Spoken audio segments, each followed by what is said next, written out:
akin. Ano? Hallelujah. Purihin natin ang Panginoon. Purihin ang Diyos. Hindi ganun din yung dalawang bulag. Kahit tinutulak na, sige pa rin. Hindi pinapansin yung tumutulak. Hindi lang nararamdaman yung tumutulak eh. Tinutulak nila yung tumutulak sa kanila. Amen? Bakit ko nalaman? Paano nakapasok at nakalapit sa paanan ni Jesus yung dalawang bulag? Nasaan yung mga alagad ni Kristo? Para yung mga alagad natin yun, tutulog-tulog din. Tulog ano? Nalusutan? Noong isang araw, doon sa ating tanggapan, paglabas ko, may biglang dumakmang sa akin. Takbo at ako'y niyakap. O nahawakan ba nila? Bago nila mahawakan, nahagka na ako. Hallelujah. Purihin natin ang Panginoon. Purihin ang Diyos. Kaya hindi na ako virgin ngayon. Purihin ang Panginoon. Purihin ang Diyos. Glory to God. Glory to Christ Jesus. Amen. Pero ang dalawang bulag di natakot. Kahit sila sigawan tuloy. Ang naririnig lang nila at nakikita walang iba kundi si Jesus. At nakalapit agad, sabi sa Biblia, lumuhod sa harapan ng Panginoon.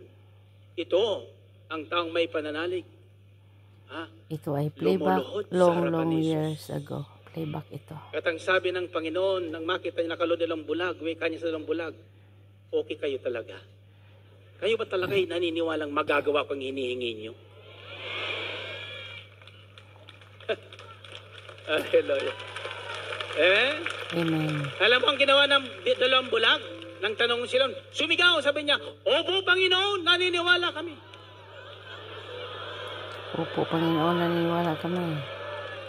Alam mo, sabi ng mga paligid doon, napakaingay nitong dalawang bulag na ito, parang mga taga-El Shaddai. Praise the Lord. Amen?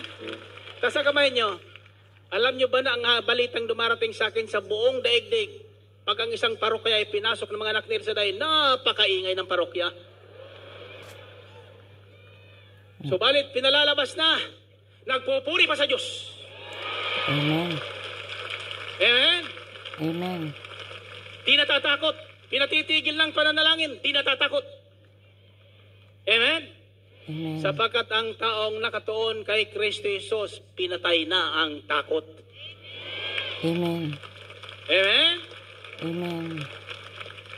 Di na natakot ang dalawang bulag na patalsikin sa sinaguga. Amen. Mga taga-sinaguga yun eh. Sapagkat yun lahat na sumusunod kay Kristo at ang tiniwala kay Kristo, pinatatalsik sa sinaguga. Amen. Pero itong dalawang bulag, hindi. Di natakot. Ang sabi ng dalawang bulag, patalsikin na tayo kung patalsikin. Basta nandito tayo kay Kristo, ang buhay natin kay Kristo, pag-asa natin kay Kristo. Amen. Ito ang pananalig na nakatuon kay Kristo. Tinanong ating Holy Father, ang ating Santo Papa. Binantanan, inassassinate na yan. Subalit ang kanyang battle cry sa kanyang papacy, be not afraid. Huwag tayong matatakot.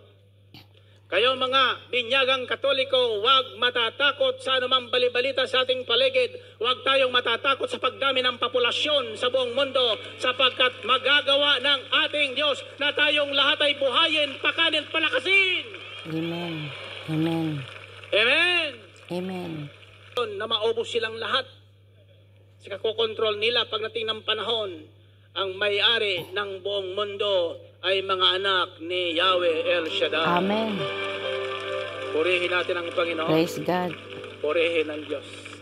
And so, ito ang tatlong katangian ng pananalig na katong kay Kristo. May pandinig. Ibig sabihin, naririnig ang tinig ng Espiritu ng Panginoon. Hindi yung ingay ng sabungan. Amen? Amen. Hindi ingay ng palengke. Hindi ingay ng kongreso. Hindi ingay ng mga demonstrasyon dyan sa karsada. Praise the Lord. Kundi ang salitang malumanay na galing sa tinig ng Diyos. Amen. Purihin natin ang Panginoon. Amen. Purihin ang Diyos. Praise the Lord. Speaking of, huwag matakot na dumami ang tao sa buong mundo, may naalala lang po ako.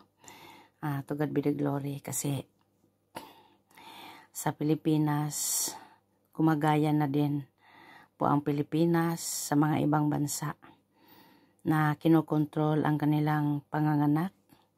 Dati-dati naman, yung iba umaabot ng 10, 12 ang kanilang mga anak. Pero, kahit mahirap sila, pero umaasa sila sa Panginoon. Hindi sila nagrereklamo. Katulad nung, sino ba yung naghumili? Kundi ako makalimutan. I think si Father Dave yata. Si Father Dave po yata. Ilan silang magkakapatid? Kung hindi ako nagkamali, 8 o 10. Basta marami diyan silang magkakapatid. So, walang birth control noon.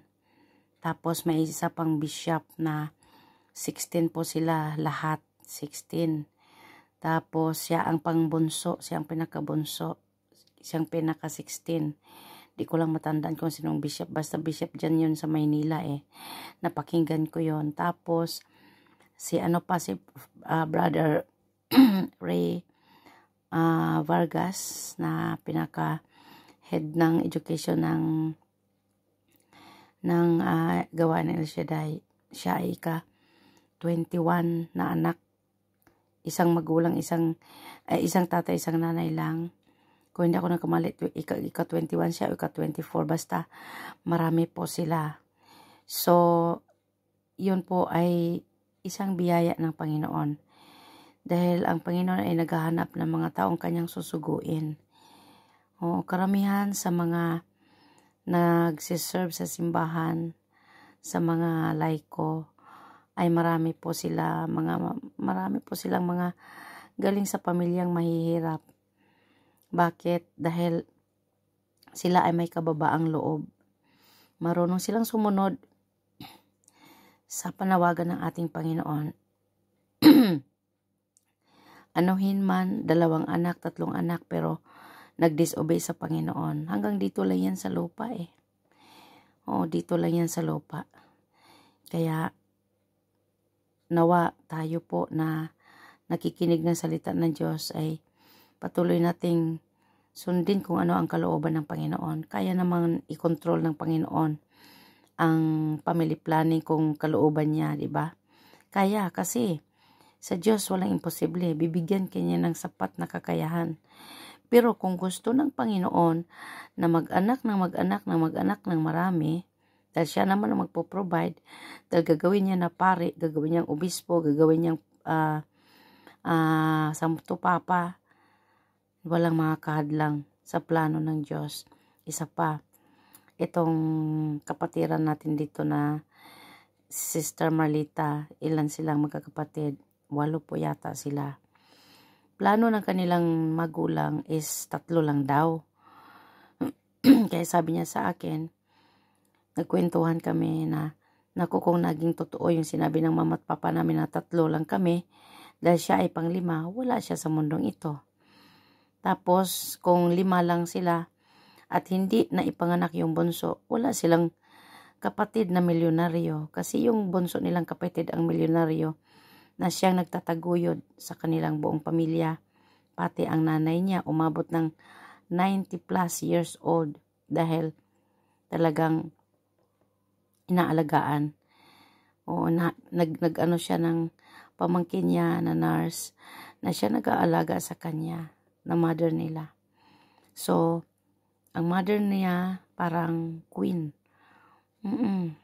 Kasi yun ang pangarap daw niya na pag lumaki ang mga anak niya, dahil nung sila maliliit pa, grabe ang kayod nila, dahil marami po sila, 8 sila, pero nung sila naman ay nagtapos na, at may mga magandang trabaho, kasi pinalaki po sila, na may pag-ibig sa Diyos, may takot sa Diyos, kaya sila naman ay talagang punong-puno ng pagmamahal sa kanilang mga magulang, hanggang sa huling hantungan, talagang hindi nila pinababayaan ang kanilang magulang. Ang kanyang tatay lang ay na-aksidente kasi sa barko po daw yung nagtatrabaho at nalunod ang barko at hindi na nakita long years ago.